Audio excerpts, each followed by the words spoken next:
আর্দ্র বিশ্লেষিত হইলে আর্দ্র বিশ্লেষিত হয়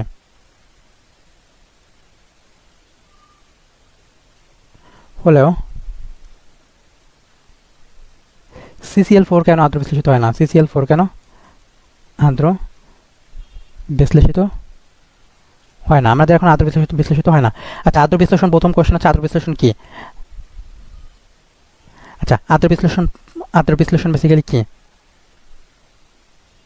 একটা হচ্ছে আর্দ্র বিশ্লেষণ, একটা হচ্ছে দ্রবণ। আর্দ্র বিশ্লেষণ হচ্ছে পানির সাথে বিক্রিয়া করবে, একটা হচ্ছে কি করবে, মাছ পানির সাথে বিক্রিয়া করতে হবে, অন্য কিছুর সাথে বিক্রিয়া করা যাবে না, পানির সাথে বিক্রিয়া করতে হবে। আর্দ্র বিশ্লেষণ, আর্দ্র মানে পানি, পানির সাথে বিক্রিয়া করবে। একটা শর্ত, 2 নম্বর শর্ত, একটা ভিন্ন যৌগ গঠন করবে, ভিন্ন উৎপাদ গঠন করবে, ভিন্ন উৎপাদ গঠন করবে।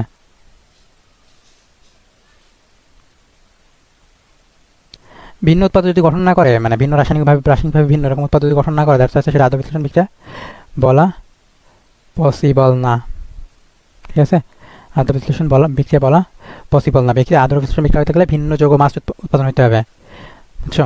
যেমন হচ্ছে আমরা যদি সোডিয়াম আর ক্লোরাইডকে বিক্রিয়া করাই পানির সাথে, এটা যদি ইলেকট্রন দেওয়া হয়, যদি হচ্ছে এখানে যদি ইলেকট্রোলাইসিস করা হয়, মানে বিদ্যুৎ দেওয়া হয়, সেক্ষেত্রে একটা ডিফারেন্ট বিক্রিয়া হয়। বিদ্যুৎ দিলে সেটা আলাদা কথা, বিদ্যুৎ যদি না দেওয়া হয়, বিদ্যুৎ দিলে সেটা আলাদা ইলেকট্রোলাইসিস হয়, সেটা আলাদা ইলেকট্রোলাইসিস হয়, দেন হচ্ছে সেটা আলাদা বিক্রিয়া হয়, সেটা ডিফারেন্ট বিষয়। বাট বিদ্যুৎ যদি না দেওয়া হয়, তাহলে বেসিক্যালি এটা দ্রবণ হয়ে যায়। এদের ইয়াটা পানি বেসিক্যালি এর চারপাশে এরকম থাকে, বলাকারে থাকে, বুঝছো? হাইড্রেশন হয়ে যায়, বলাকারে থাকে। ক্লোরিনের চারপাশে এরকম পানি থাকে, ফ্লোরিনের চারপাশে এরকম পানি থাকে। এরা কিন্তু ইয়া না। যদি আমি বলি এখানে সোডিয়াম, বেসিক্যালি সোডিয়ামের সাথে 6:2 দেওয়া হয়, আর ক্লোরিনের সাথে এরকম 6:2 দেওয়া হয়। সো এরা বেসিক্যালি কী হয়, এরা বেসিক্যালি কিন্তু আদ্র বিশ্লেষণ বিক্রিয়া না। আবার বলছে আদ্র বিশ্লেষণ বিক্রিয়া, এখানে জাস্ট পানি যোজন ঘটে, আদ্র বিশ্লেষণ বিক্রিয়া না এটা। ঠিক আছে, তো আদ্র বিশ্লেষণ বিক্রিয়া হইতে গেলে মাস্ট ভিন্ন যৌগ গঠন করতে। আমরা যদি দেখাই সিলিকনটা দেখাই, সিলিকন ক্লোরাইড হচ্ছে পানির সাথে বিক্রিয়া করে, সরি 4:2 মানে, তো সিলিকন তৈরি করা হচ্ছে আর হচ্ছে HCl উৎপন্ন করে, HCl। আমরা একেবারে একটা বিক্রিয়া কৌশলটা দেখি। আচ্ছা, এটা Cl আছে, একটা Cl, এখানে একটা Cl, এখানে একটা Cl। আচ্ছা, Cl দিলাম, হ্যাঁ, এরকম বেসিক্যালি আছে। আচ্ছা, এর মধ্যে প্রথমত হচ্ছে এখানে আছে তো অধিক তড়িৎ হচ্ছে বেসিক্যালি হচ্ছে ক্লোরিন। হচ্ছে ক্লোরিন কি করবে, ক্লোরিন সমযোজী বন্ধনে তার দিকে যে ইলেকট্রনগুলো আছে, সেগুলো বেসিক্যালি তার নিজের দিকে টেনে নিয়ে আসার ট্রাই করবে। তার নিজের দিকে বন্ধনের যে ইলেকট্রনগুলো, তার নিজের দিকে ইলেকট্রোনেগেটিভিটি যার বেশি, তার দিকে টেনে নেবে। সো এখানে যদি এই ক্লোরিন যদি ইলেকট্রন টেনে নিয়ে আসে নিজের দিকে, তার মানে এর মধ্যে একটা ডেফিসিয়েন্সি কাজ করবে, ইলেকট্রন একটা ডেফিসিয়েন্সি কাজ করবে। তাই ইলেকট্রন ডেফিসিয়েন্সি কাজ করবে, সেই ইলেকট্রন যখন হচ্ছে আদার্স কোনো একটা সাবস্টেন্সের ইয়াতে যাবে, যেমন পানি, আমরা যেখানে পানি দিচ্ছি যেহেতু, তার মানে হচ্ছে পানির মধ্যে পানি আসে, তাহলে হচ্ছে পানির কী করবে,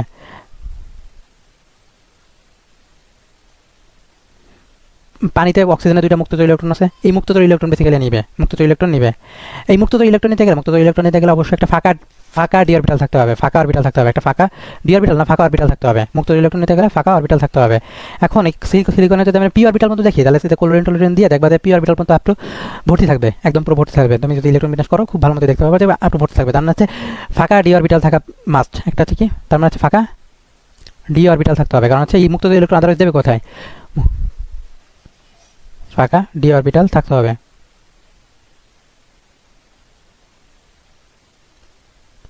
আচ্ছা, ফাঁকা ডি অরবিটাল যদি থাকে তবেই কেবল হচ্ছে এই দিতে পারবে, ইলেকট্রন দিতে পারবে। এই ইলেকট্রন যখন দেবে, এর মধ্যে একটা অস্থায়ী একটা বন্ধন গঠন করবে, অস্থায়ী। এবং হচ্ছে এইদিকে ক্লোরিনের সাথে এই হাইড্রোজেনের, যেহেতু হচ্ছে এ যখন ইলেকট্রন দিচ্ছে, তার মানে এর মধ্যে আবার ডেফিসিয়েন্সি আছে ইলেকট্রন, তো তখন হচ্ছে হাইড্রোজেনের মধ্যে হাইড্রোজেন থেকে টেনে নিয়ে যায় ইলেকট্রন। যখন ইলেকট্রন এর সাথে শেয়ার করতেছে, তার মধ্যে হচ্ছে ও কী করবে, ও অক্সিজেন তো বেশি তড়িৎনাত্মক, দেখা যাচ্ছে ও কী করবে, বাসার থেকে যে কম তড়িৎনাত্মক তার থেকে ইলেকট্রন টেনে নিয়ে যাবে, ওই কম তড়িৎনাত্মক তার থেকে ইলেকট্রন টেনে নিয়ে গেল। ইলেকট্রন টেনে গেলে হাইড্রোজেনের মধ্যে একটা ডেফিসিয়েন্সি দেখা দেবে। হাইড্রোজেন কী করবে, ক্লোরিনের সাথে অস্থায়ী একটা বন্ধন গঠন করবে। এই ক্লোরিনটা বেসিক্যালি এরপর হচ্ছে ক্লোরিনটা চলে যাবে এর সাথে অ্যাজ এ হাইড্রোক্লোরিক অ্যাসিড, এবং হচ্ছে এইটা বেসিক্যালি হচ্ছে এর সাথে যৌগ গঠন করে ফেলবে। যৌগ গঠন করবে হচ্ছে সিলিকন OH Cl3, মানে HCl। সেম আর একটা পানি অন্য আসবে, পানি তো শেষ হয়ে যায় না, HCl চলে গেল, HCl চলে গেল। এভাবে সেমভাবে আরেকটা পানির অণু আসবে, আসলে এখানে OH দিলাম, এখানে Cl, এখানে Cl। এবার হচ্ছে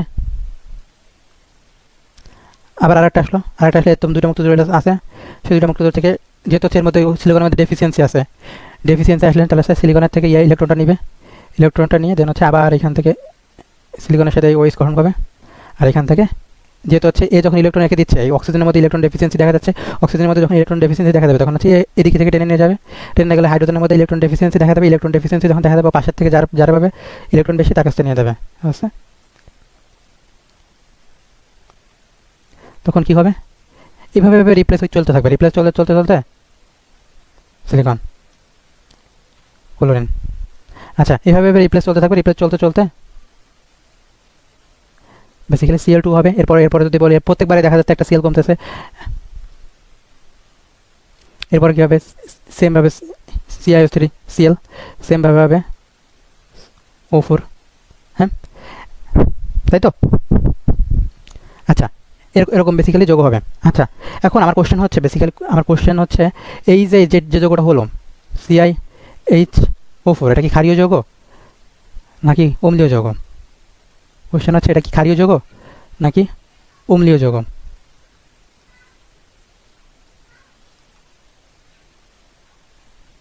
কি যৌগ তুমি একটু কমেন্ট করে জানাও, এটা কি যৌগ? আচ্ছা,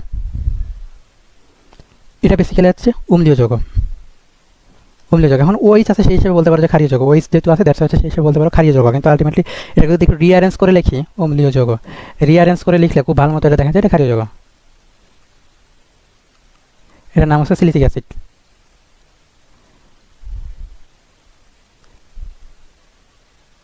সিলিসিক অ্যাসিড।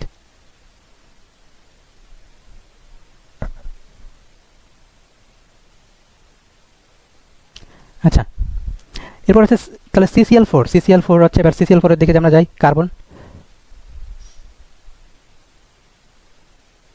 আচ্ছা, কার্বনের যদি কার্বনের হচ্ছে কত, কার্বনের লাস্ট কক্ষপথ আস্তে আস্তে 2p1x 2p1y 2p0z। আচ্ছা, এখন কোশ্চেন হচ্ছে 2d কি পসিবল? আমাদের অরবিটাল থিওরি মতে 2d তো পসিবল না, 2d কি পসিবল না, 2d কি পসিবল না, 2d পসিবল না, না। এখন 2d যেহেতু পসিবল না, দ্যাটস হচ্ছে এই ইলেকট্রন গ্রহণ করতে পারে না, পানি যে মানে মুক্তজোড় ইলেকট্রন আছে, পানির যে মুক্তজোড় আছে এই কার্বন ইলেকট্রন এটা গ্রহণ করতে পারবে না, যেহেতু ফাঁকা ডি অরবিটাল পসিবলই না, যেহেতু হচ্ছে ফাঁকা, তাই তো? ফাঁকা ডি অরবিটাল কি পসিবলই না, যেহেতু ফাঁকা ডি অরবিটাল নাই।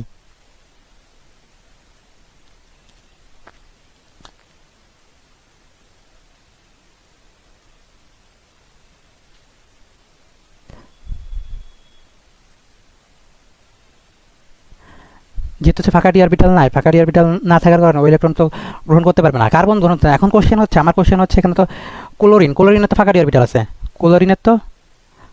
ক্লোরিনের কিন্তু ফাঁকা ডি অরবিটাল আছে, কিন্তু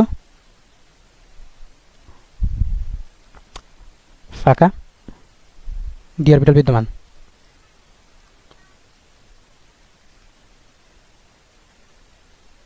আচ্ছা, ক্লোরিন তো ফাঁকা ডি অরবিটাল আছে, তাহলে ক্লোরিন কেন ইলেকট্রন নেবে না? ক্লোরিন তো এটা নিতে পারে, ক্লোরিন কেন নেবে না? এখন ক্লোরিন কেন নেবে না, এটার জন্য এটার হচ্ছে কারণটা বেসিক্যালি হচ্ছে এই যে কার্বন তো কম তরিণাত্মক, কার্বন হচ্ছে আমি একটু আগে বলছিলাম 2.5, পলিং স্কেল হচ্ছে 2.5, তরিণাত্মকতা পলিং স্কেল হচ্ছে 2.5, কার্বন হচ্ছে 2.5, আর ক্লোরিনের কত? ক্লোরিন হচ্ছে 3। ক্লোরিনের তো ডেফিসিয়েন্সি নাই, ক্লোরিন তো আলটিমেটলি নিজে থেকে ইলেকট্রনটা নিয়ে আসে এখান থেকে, ইলেকট্রোনেগেটিভিটির কারণে ক্লোরিন যেহেতু ইলেকট্রোনেগেটিভ বেশি, ক্লোরিন তো কার্বনের থেকে নিজে টেনে নিয়েছে, সো আলটিমেটলি ও তো ইলেকট্রন ডেফিসিয়েন্সি নাই, সো আলটিমেটলি ওকে ইলেকট্রন নিবে, ওকে ইলেকট্রন নেওয়ার একটা প্রবণতা দেখাবে, তো আলটিমেটলি ইলেকট্রন নেওয়ার প্রবণতা দেখাবেই না, ও শুধু ইলেকট্রন নেওয়ার প্রবণতা দেখাবে না, দ্যাটস হচ্ছে ও তো পানির থেকে ইলেকট্রন নেবে না, কারণ ও নিজেই স্বয়ংসম্পূর্ণ, আলটিমেটলি ও কার্বনের যে বন্ধন জোড় ইলেকট্রন আছে ও আলটিমেটলি এটাই নিজেই নেগেটিভ, নিজেই পার্শিয়ালি নেগেটিভ হয়ে বসে আছে, নিজে যদি পার্শিয়ালি নেগেটিভিটি হয়ে বসে থাকে, তো আলটিমেটলি ও তো ইলেকট্রন নিতে চাইবে না, ইজ নর্মাল, তাই তো? এই কারণে বেসিক্যালি ক্লোরিন নেয় না, আর কার্বনের যেহেতু ফাঁকা ডি অরবিটাল থাকে না, কার্বনটা দিতে পারে না, কার্বন নিতে চাই দিতে পারে না, আর ওদিকে হচ্ছে ক্লোরিনের ফাঁকা ডি অরবিটাল আছে ঠিকই, কিন্তু ওর যেহেতু ইলেকট্রন স্বয়ংসম্পূর্ণ, ও নিজেই ইলেকট্রন টেনে নিয়ে চলে আসছে, ও নিজেই ইলেকট্রন নেগেটিভ খুব বেশি, দ্যাটস হচ্ছে ও আলটিমেটলি আবার ফার্দার ইলেকট্রন টেনে নেওয়ার প্রবণতা দেখাবে না।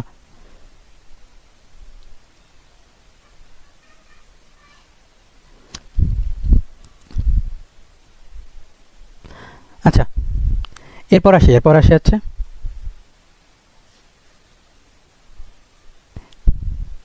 NCl3 ও PCl3 এর বিক্রিয়ায় পানির এর আদ্র বিশ্লেষণ বিক্রিয়া আদ্র বিশ্লেষণ বিক্রিয়া। আচ্ছা, আমি যদি NCl3 যদি আদ্র বিশ্লেষণ বিক্রিয়াটা আমি বলি, NCl3 আদ্র বিশ্লেষণ বিক্রিয়ায় তৈরি হয় হচ্ছে H2O, তাহলে হচ্ছে NH3 প্লাস আছে 3OH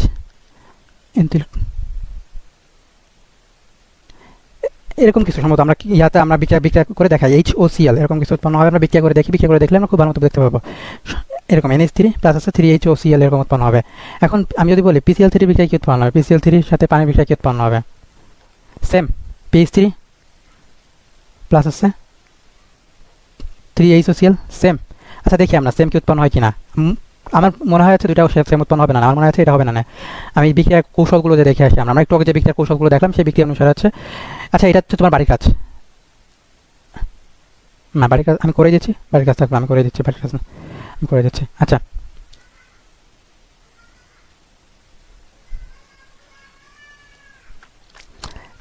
আমি একটা দেখাই দিচ্ছি, আর একটা বাড়ির কাজ থাকবে। আচ্ছা, NCl3 Cl আচ্ছা, দেন হচ্ছে আসলে হচ্ছে OH। আচ্ছা, এখন কোশ্চেন হচ্ছে এখানে হচ্ছে নাইট্রোজেনের ফাঁকা ডি অরবিটাল নাই, নাইট্রোজেনের আছে যেটা আছে নাইট্রোজেন তো 2p পর্যন্ত, 2p আর 2d তো পসিবল না, 2d যেহেতু পসিবল না, তার মানে হচ্ছে 2d অরবিটাল নাই, তাহলে নাইট্রোজেনের ফাঁকা ডি অরবিটাল নাই, আছে আর ক্লোরিনের। এবার হচ্ছে ক্লোরিনের ফাঁকা ডি অরবিটাল আছে, ক্লোরিন কি এবার ইলেকট্রন নিবে? ক্লোরিন তো অবশ্যই এবার ইলেকট্রন কেন নেবে? আগের বার CCl4 ইলেকট্রন মানে ও ইলেকট্রন নিল না, CCl4 তো ক্লোরিনের ডি অরবিটাল ফাঁকাই ছিল, সেই সময় নিল না, বাট এখন নিবে কেন? কারণ হচ্ছে নাইট্রোজেন অধিক ঋণাত্মক, তাই ক্লোরিনের নাইট্রোজেন আছে 3.5, নাইট্রোজেন আছে 3, নাইট্রোজেন 3, ক্লোরিনের 3, কিন্তু নাইট্রোজেন একটু বেশি 2.98 এর মতো ক্লোরিন। সো নাইট্রোজেন কি করে? নাইট্রোজেন ইলেকট্রনটা নাইট্রোজেনের দিকে টেনে আসে। সো নেগেটিভিটি আলটিমেটলি হচ্ছে নাইট্রোজেনের দিকে থাকে, নেগেটিভিটি কি থাকে? আলটিমেটলি নাইট্রোজেন দিকে থাকে। ক্লোরিন ক্ষেত্রে যাচ্ছে হচ্ছে আছে ইলেকট্রন দেয় আছে, তো ক্লোরিনের সাথে কি করে? একটা ক্লোরিনের সাথে HOCl হিসেবে বেরোয় যায়, HOCl একটা HOCl বেরোলো। এই যে এখান থেকে যখন বেরোয় যাবে তখন কি বেসিক্যালি হচ্ছে এই হাইড্রোজেনটা যখন দেবে এর মধ্যে একটা পজিটিভ ভাব চলে আসবে, এই ইলেকট্রন দিয়ে দিচ্ছে এর মধ্যে, তখন হচ্ছে এই অক্সিজেনটা এর থেকে টেনে নিয়ে যায় ইলেকট্রন, তার মানে এর মধ্যে একটা পজিটিভিটি আসবে। এর মধ্যে যখন একটা পজিটিভিটি আসবে, পজিটিভিটি কী করবে? এই নাইট্রোজেন একটা নেগেটিভ, নাইট্রোজেনের দিকে টেনে নিয়েছিল, তো কী করবে? নাইট্রোজেনের সাথে মিশবে। সেম তখন কী হবে? NHCl2 প্লাস হচ্ছে HOCl। এটা আবার হচ্ছে এটা পরের বার যদি আবার বিক্রিয়া করায়, আবার সেম বিক্রিয়া করবে HCl এবার হচ্ছে OH। আচ্ছা, সেমভাবে ক্লোরিনের তরিণতা কম, ক্লোরিনের থেকে ক্লোরিনের থেকে কী করবে? ক্লোরিনের থেকে ইলেকট্রন টেনে ওর দিকে নিয়ে যাবে, তার সাথে হচ্ছে ক্লোরিন হচ্ছে এদিকে, এখান থেকে ক্লোরিনের মধ্যে একটা পজিটিভিটি ভাব চলে আসবে, পজিটিভিটি আসবে, তার সাথে হচ্ছে ক্লোরিন কী করবে? এর থেকে এটা নেবে, আর যখন হচ্ছে এটা ইলেকট্রন দেবে তার মানে হচ্ছে এর মধ্যে একটা পজিটিভিটি চলে আসবে। এমনিতে পজিটিভিটি থাকে, কারণ হচ্ছে এমনিতে তো পানির অনু পোলার, পজিটিভিটি এমনিতে আছে, তার মধ্যে আরও বেশি পজিটিভিটি হয়ে যায়। তখন হচ্ছে এখানে হচ্ছে যেহেতু নাইট্রোজেন একটু নেগেটিভ, নাইট্রোজেনের সাথে বন্ধন করবে, এভাবে হচ্ছে NH2Cl গঠন করবে, সেমভাবে প্লাস HOCl, আরেকটা HOCl হলো, এরপর আরেকটা হবে, এভাবে হচ্ছে NH3Cl গঠন করবে, 3HOCl। এখন কোশ্চেন হচ্ছে PCl3 ক্ষেত্রে কি সেম বিক্রিয়া ঘটবে?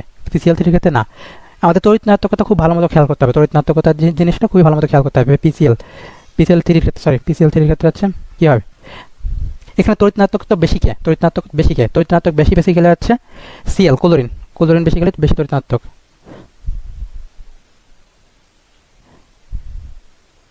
ক্লোরিন যদি বেশি তড়িৎ-ঋণাত্মক, দেখা যাচ্ছে ক্লোরিনের দিকে ইলেকট্রন টেনে নিয়ে যাবে। ক্লোরিন পজিটিভিটি কার দিকে থাকবে? পজিটিভিটি থাকবে কার? এখানে পজিটিভিটি থাকবে, এগুলোর মধ্যে কি থাকবে? নেগেটিভিটি, এগুলোর মধ্যে কি থাকবে? নেগেটিভিটি, এগুলোর মধ্যে কি থাকবে?